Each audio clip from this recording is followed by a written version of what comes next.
පල්ලන් සේන නම් ස්ථානයේදී රාවණාගේ මහා සේනාව මහා ඔය මාර්ගයේ හරස් කොට රාමසේනා සමග මහා බිහිසුණු සටනක් සිදු කර රාවණාගේ සේනාව පරාජයට පත් කරනවා. රාවණාගේ සේනාවේ අනදුන් සෙනවියා ඉංග්‍රුතිල මරා දමා රාවණාගේ බලකොටුව සොයා යනවා.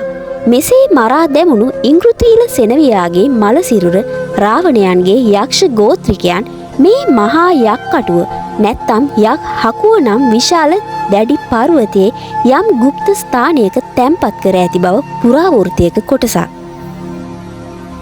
මේ යුද්ධයේදී භාවිතා වුණ ඉන්ද්‍රජාලික හෝ වෙනත් බලපෑම් සහිත ඊතල හා ආලෝක ප්‍රහාර නිසා මේ යක් හටුවට එහා කොබෝ තුරාගල පර්වතය මත හඳුනා නොගත් කාදර රටා හටගත් බවත් පැවසෙනවා. පුරාවෘත්තයට අනුව අද රාජාවලිය සිටින්නේ යක්ෂයන්ගේ අඩවියේ ඉඳුණු පූජා භූමියක. සීතාවක රාජධානියේ මහා විහාරය ගැන ඔබ අසා තිබෙනවාද? එදා ලක්දිව ජනයා යක්ෂීන් පුදන බවට බිය වූ පරංගීන් එවැනි ස්ථාන ලෙස හඳුනාගත් පූජනීය ස්ථාන විනාශ කළා. අද අපි යන්නේ එසේ විනාශ කර වලලා දැමූ අතීත සලකුණක් සොයාගෙන. අතීතයේ නියං ගමක් කිව්වේ ගම්මාන රාශියක් එකතු වීමෙන් සැදුණු එක ගමකට. ගම්මාන දස දහසකින් යුක්ත වුණු එක් ගමක් විදිහට අතීතයේ මානියං ගම හඳුනාගත්තා. මහා වංශය මහා නියාග රට්ට ලෙස මේ මානියම් ගම හඳුන්වද්දී කඩයිම් පොත මේ ගමේ 4 කොන මායිම් ගල් වලින් කෙටු ශිලා කණු 4කින් මායිම්ව තිබූ බව සඳහන් කරනවා. අද රාජාවලී අපේ විෂය මාතෘකාව වෙන මානියංගම කීර්තිසී රජමහා විහාරය ඉතිහාසයේ වටිනා තොරතුරු ගණනාවක් සංගවා සිටින ස්ථානයක්. අවිස්සාවෙල්ල තල්දුව අවට ඔබ නම් මේ ස්ථානය හඳුනනවා. හරිම අලංකාරවත් පරිසරයක ගල් පර්වත මධ්‍යයේ තමයි මේ විහාරය පිහිටා තිබෙන්නේ. යක්ෂ ගෝත්‍රිකයන්ගේ වාසභූමි මේ ලංකාව පුරාම තිබෙනවා. යක් හකුව නැත්තම් යකහටුවාව කන්දත් එහෙම තැනක් විදිහට තමයි හඳුනාගන්නේ. ඉතින් රාජාවලී කොබෝ තුරාගල ගැන ඉදිරිපත් කළ විස්තරය ඔබට මතක නම් ඒ කොබෝ තුරාගල හෙවත් ගල බලන කන්ද හා යකහටුවාව කන්ද මැදට වන්නට තමයි මේ මානියංගම රජමහා විහාරය ඉදිවන්නේ. ප්‍රාග් ඓතිහාසික මානවයන්ගේ නිජබිමක් බවට පත්වෙන මේ ආශ්‍රිත ලෙන් සාක්ෂි සාධක නැති රාවණ ඉතිහාසයෙන් පසුව වළගම්බා රාජ්‍ය සමයට දිව යනවා. මේ ස්ථානයේ පිහිටීම නිසා ආරක්ෂිතව සිටීමට වළගම්බා රජු මේ ලෙන් යොදා ගැනීමෙන් පසුව කෘතගුණ දැක්වීම පිණිස මේ ලෙන් ගුහා අතරින් විශාලතම ගල් ලෙනේ කටාරම් කොටා තැනූ ලෙනක විහාරගයක් කරවා ඇති බව පැවසෙනවා. ඉතින් ඉතිහාස මූලාශ්‍රවල වළගම් අබා මහවාසල මේ විහාරයේ පුද පූජා පැවැත් වූ බවට සන්නසක් හමු වෙනවා. ඔබ දකින්නේ ඒ ලෙන් පියස්ස. මේ ලෙන් විහාරය අඩි 164ක් දිගින් හා අඩි 70ක් පළලින් යුක්තයි. මේ ලෙන තුල කොටස් වශයෙන් පිළිමගයක්, සංඝාවාස, මුළුතැන්ගෙය, දානශාලාව, චෛත්‍ය, කතරගම දේවාලයක් හා ගල් ලිඳක් පවා අංග සම්පූර්ණව නිර්මාණය වී තිබෙනවා. පසු කාලීනව මේ විහාරය ගැන ඉතිහාස තොරතුරු කරලියට පැමිණෙන්නේ සීතාවක රාජධානියේ මායාදුන්න රජුගේ කාලය සම්බන්ධයෙන්. එදා සීතාවක රාජධානිය තුල නිරන්තර යුද ගැටුම් නිසා වෙහෙර විහාරවලට රාජ්‍ය අනුග්‍රහය හිමිවන්නේ ඉතා සීමිතව. රජුට පක්ෂපාතී නොවීමත් රාජ්‍ය විරෝධී කුමන්ත්‍රණත් නිසා තිබූ සීමිත විහාර පවා රජුගේ උදහසට ලක් වෙනවා. නමුත් සීතාවක රාජධානියේ මහා විහාරය ලෙස රජුගේ විශ්වාසවන්ත භාවය රකිමින් රාජ්‍ය කිරීම සම්බන්ධයෙන් රජුට නිරන්තර අවවාද අනුශාසනා කරමින් රාජධානියේ මහා විහාරය ලෙස එදා මහාදූර වගකීම් සමූහයක් ඉටුවන්නේ මේ මානියංගම රජමහා විහාරය මූලිකව. ශක වර්ෂ 1441 දී මායාදුන්නේ රජු මේ ලෙන් විහාරයේ 18 රියන් බුද්ධ රූපයක් සහ සත්‍රියන් විෂ්ණු දේව රූපයක් නිර්මාණය කළ බවත් විහාරයේ නඩත්තුවට පෙතංගොඩ මහ කුඹුර ලියා පූජා කළ බවට තඹ පත්‍රයක් මේ විහාරයේ සතු වෙනවා. මානියංගම රජමහා විහාරය සමග රජුට කොතරම් විශ්වාසනීය හා දැඩි සම්බන්ධතාවයක් තිබුණාද යන්න තහවුරු කරන තවත් ප්‍රබල සාධකයක් වන්නේ සීතාවක රාජසිංහයන්ගේ ජම්ම පත්‍ර තල්පත පවා මේ විහාරවාසීන් භික්ෂූන් සතුව මෑතක් වනතුරුම පැවතීම. පෘතුගීසීන් ලංකාව ආක්‍රමණය කිරීමට පෙර මේ විහාරය විශාල දියුණුවකින් තිබූ ස්ථානයක් බව පැහැදිලි. ප්‍රදේශයේ අතීත කතාවස්තු අනුව යක්ෂ ගෝත්‍රික ඇදහිලිවලට පවා ප්‍රමුඛත්වයක් මේ විහාරයේ තිබුණා. ලෙන් විහාරය අංග සම්පූර්ණ කිරීමේදී මහසෙන් හෙවත් කතරගම දේව ඇදහිල්ලට විශේෂ ස්ථානයක් ලබා දී ඇති බව පෙනී යනවා. ඒ බවට චෛත්‍ය පිටුපස ඉහළින් ඇති කුඩා ලෙන යොදාගෙන ඇති බවත් පෙනී යනවා. සීතාවක රාජධානිය බිඳ වැටීමත් සමග මේ විහාරයේ පරංගීන් අල්ලා ගන්නවා. ඔවුන්ගේ මිෂනාරී අධ්‍යාපනය ප්‍රචලිත කිරීමට කතෝලික පූජකවරුන් මේ විහාරයේ පල්ලියක් ලෙස යොදා ගන්නවා. ඒ අනුව ගොන්සාල්වේස් පියතුමා තම පල්ලිය හා ආරාමය ලෙස මේ මානියංගම ලෙන් සංකීර්ණය භාවිතයට ගත්තා. ඒ කාල වකවානුව තුළ මේ ස්ථානය පල්ලියවත්ත ලෙස ව්‍යවහාරයට යොදාගෙන තිබෙනවා. ඔහු භාවිතා කළ භාණ්ඩ අතර සඳුන් අරටු ඇඳක් පවා 20 වන ශතවර්ෂයේ මුල් භාගය වනතෙක් මේ විහාරය සතුව කෞතුක භාණ්ඩයක් ලෙස පැවතුණා. මානියංගම ලෙන් විහාරය පරංගීන් තමන්ගේ ග්‍රහණයට ගනිද්දී මේ විහාරය ප්‍රාදේශීය යක්ෂ ගෝත්‍රික ඇදහිලි වෙනුවෙන් තද බල ලෙස කැප කර තිබූ බවට ශ්‍රේෂ්ඨ සර් නම් සුදු ජාතිකයාගේ සටහන් සාක්ෂි දරනවා. යක්ෂයා පළවා හැරීම නම් කෘතියේ ඔහු මෙසේ වාර්තා කරනවා. නොවැම්බර් 2, 3 සහ 4 යන දිනවල අපි සීතාවක නවාතැන් ගතිමු.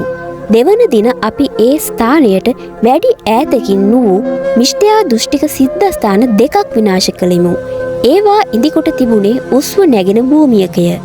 එසේම විශාල පර්වතයකින් කපා සකස් කොට තිබුණි. යක්ෂාදීන් නිරූපිත දැවයෙන් හා ගලින් කළ රූප හා ප්‍රතිමා රැසක් ඒවා ඇතුළත සරසා තිබුණි. එක් දාගැබක් යට අඳුරු කළු සිදුරක් අපිට හමුවිය. එය දුමින් පිරී පැවති හේයින් කිසිවෙක් ඒ තුළට රිංගා යෑමට තරම් නිර්භීත නොවීය. අපි ඊට පිදුරු විසිකොට දමා ගිනි තැබුවෙමු. ඒත් අපිට එහි දිගක් පළලක් ගැන කිසිම හැඟීමක් ඇති කර ගැනීමට නොහැකි විය. මේ සිදුර ළඟ සිටගෙන සිටීමට ඇතැමුන් බෙහෙවින් බිය විය. අප එයින් මතුවන කිසියම් සිංහල යක්ෂයෙකු අවුස්සා ගනිතැයිද තැතිගත්හ. ඒත් එබන්දෙක් එහි සිටියේ නම් ඔහු එළියට ආවේ නැත. එසේම එය කුමක් සඳහා සාධන ලද්දේද යන්න අපි නොදැනුවත් වෙමු. අප අතර රෙපරමාදු නිකායිකින් හා රෝමානු කතෝලිකයන් කිහිප දෙනෙකු වූහ.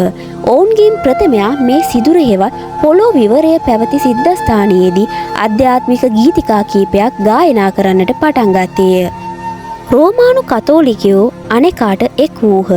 పూర్වයේහි පූජකයෙකු වූ වයස්ගත මනුෂ්‍යයෙක්ද ඔවුන් අතර විය. හෙතෙම ගායනා පූජාව ගයන්නට පටන් ගත්තේය. හදිසියේම එහි මහත් ගොරබීරුම් හඬක් නැගිනි. ප්‍රදේශයේම දෙදුරුම් කෑ මේ හෙනයක් බඳු හඬින් අපි මුළු මුලින්ම පුපුරා විනාශ වී යනු ඇතැයිද එසේ නැතහොත් සිද්ධාස්ථානය අප මත කඩා වැටතැයිද සිතුවෙමු. රැකෙන්නට සිතමින් ඇතෙම්හු එළියට පැනගත්හ. ඒත් හඬ හා කලබැගෑනිය එහි ඇතුළට වඩා එළියෙහි වැඩි විය. මේ නිසා ඇතැම්හු යළිත් ඇතුළට දිවහාහ. මෙය පැයක කාලයක් පමණ අඛණ්ඩව පැවතුණි. මාර්තු මස 10 වන දින අනෙකුත් රෙපරමාදු නිකායික මහත්වරුන් දෙපළක් තුවක්කුද අත දරා අප සමග මම ඇතුළුව අප විසින් දාගැබ දෙක කඩා බිඳ දැමූ නොබෝ කලකින් ඒවා කෙබඳු තත්ත්වයක පවතීදැයි බැලීමට එම කන්දට ගියෙමි. අප ඒවා විනාශ කර දැමූ අයුරෙන්ම ඒවා නටබුන්ව පැවතෙන බව දුටුමු. අපි යළිත් අඳුරු විවරය හාරා අවුස්සා බැලුවෙමු. ඒත් අපට කුමක් කළත් තව දුරටත් ඔහුගේ ගොරබීරුම් හඬ ඇති කර ගැනීමට නොහැකි වූ හේයින් කලින් වතාවේ අප යක්ෂයා පළවා හැරිය බව විශ්වාස කරමි.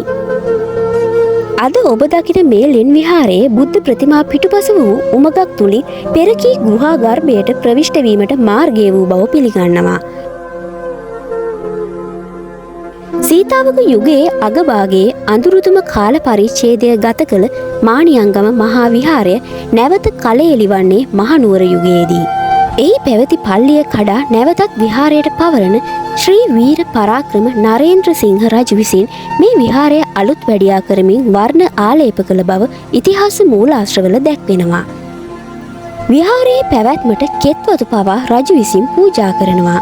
වර්තමානයේ අපි දකින මානියංගම කීර්තිසී රාජසිංහ රජමහා විහාරය කීර්තිසී රාජසිංහ රජුගේ ප්‍රතිසංස්කරණයක්. විහාරයේ නාමකරණයෙන්ම ඒ බව පෙනී යනවා. කීර්තිසී රාජසිංහයන් මේ විහාරයට දහස් ගණන් කෙත්වතු පූජා කළා. විහාරයේ මේ ඔබ දකින බිතු සිතුවම් පවා ඒ රජ අවදියේ විහාර කර්මාන්තයට ඇතුළත් වුණා. ක්‍රිස්තු වර්ෂ 1766 දුරුතු පොහෝ දින කීර්තිසී රාජසිංහ රාජ නියමෙන් සන්නස් ප්‍රදානයක් දෙමින් ලංකාවේ රාජ්‍ය නියමෙන් මෙතෙක් පැවැත්වෙන රාජකීය කරල් මංගල්‍ය පැවැත්වන්නේද මේ මානියංගම විහාරස්ථානයේ වීම විශේෂ කාරණාවක්. ඒ වෙනුවෙන් රජු තඹ වැඩ දැමූ පාත්‍රයක් විහාරයට පූජා කරන්නේ අලුත් සහල් පිරවීමේ කටයුත්තට. ඒ වගේම ඇද්දල යුවලක් හා නැට්ටුවන් දෙදෙනෙකු පවා මේ විහාරයට ලබා දෙනවා. ඒ දවුල්කාර නැට්ටුවන් සඳහා පවා ගොඩමඩ ඉඩකඩම් ලබා දෙනවා. මේ බව තහවුරු කිරීමට විහාර බිත්ති මත රජුගේ සිතුවමක් චිත්‍රයට නගා තිබෙනවා. අද මේ හෙළ උරුමය සිහිපත් කෙරෙන රාජකීය සහල් මංගල්‍ය උදෙසා රජු ලබා දුන් කෙත්වතු අතරින් මානියංගම අවිස්සාවෙල්ල අතර කන්ද පාමුල ඇති බණ්ඩාරවෙල නම් කුඹුරු යාය අස්වැද්දෙනවා. ලෙන් විහාර ප්‍රවිෂ්ඨයේ ඇති පහන් දැල්වීමට ඇති ගල්කණු යුවලින් කැටයම් සහිත කුළුණ බැරැන්ඩි කෝවිලෙන් ගෙන ආ කුළුණක් වීමත් විශේෂත්වයක්. ඉතින් අතීතයේ අපේ රටේ සුවිශේෂී විහාරයක් බවට මේ මානියංගම මහා විහාරය පත්ව තිබී ඇති බව නොඅනුමානයි. එසේ නොවන්නට මෙපමණ සතුරු ඇස් සහ රාජ්‍ය අනුග්‍රහයන් මේ පුදබිම ලැබ ගනීයයි සිතිය නොහැකි. ඉතින් අද වන විට වරින් වර නිදන් සොරුන්ගේ ග්‍රහණයට නතු වෙමින් හා වරින් වර ප්‍රතිසංස්කරණයට ලක් වෙමින් ජනයාගේ අවධානයෙන් ගිලිහෙමින් පැවතුනද මේ ලංකා ඉතිහාසයේ අභිරහස් ගොන්නක් සඟවා සිටින නිහඬ භූමියක්. එදා අඳුරු ගුහාවක සිටි යක්ෂයා පන්නා දැමූ බවට පරදෙස්සක්කාරයින් උදම් ඇනුවත් මේ භූමියේ රැකවල්ලා සිටි යක්ෂයා තවමත් යකහටුව කොබෝ තුරාගල අතර මානියංගමට ඇස් යොමු කරමින් සිටිනවා ඇති.